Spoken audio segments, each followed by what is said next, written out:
Guys, welcome to my channel. আজকে আমি share করছি কীভাবে চেন্নাই থেকে আমি ভেলোর গিয়েছিলাম। ফুল ডিটেলসই জানতে পারবে এখান থেকে কোথায় কী খরচ নেয়। এখানে প্রথমে যদি তুমি ফ্লাইটে যাও তাহলে তোমার 7 থেকে 7,500 টাকা কি 8,000 টাকা খরচ হতে পারে। আর যদি ট্রেনে যাও তো সেখানে তোমার 2,000-এর হতে পারে।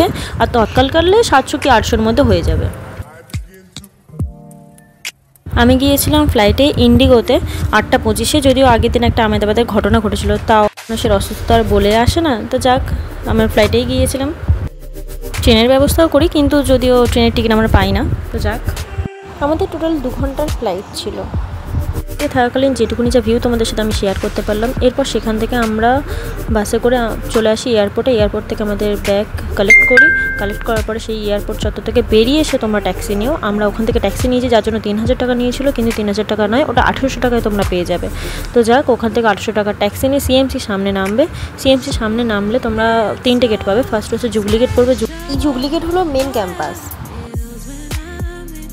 দেন তোমার পড়বে সেকেন্ড গেট অর্থাৎ সিলভার গেট। এখানে 600 নম্বর রুমে তোমাদের পেশেন্ট আইডি তৈরি হয়। যে ডিপার্টমেন্টে দেখাবে সেই ডিপার্টমেন্টে বলে পেশেন্ট আইডি তৈরি করে নেবে। তারপর তোমাদের যে কোনো টেস্টের ওখানে পেশেন্ট আইডি কার্ড শো করলে তবেই কিন্তু হবে। তো যাক, তারপরে এখানে ওপিডি বিল্ডিং রয়েছে এই সাইডে, যে সাইডটা দেখো ওপিডি ব্লক বলে লেখা রয়েছে। এখানে সমস্ত রকম টেস্ট করানো হয়। সামনে সোজা চলে গেলে এমার্জেন্সি পড়ে, যেটা আমাদের প্রথমে এসে একটু গুলিয়ে গেছিলো। তো যাক, এই পর্যন্ত ছিল ভিডিও। ভালো লাগলে শেয়ার অ্যান্ড সাবস্ক্রাইব। ভিডিও থেকে কোনো ইনফরমেশন পেয়ে থাকলে তাহলে লাইকটা অবশ্যই করো।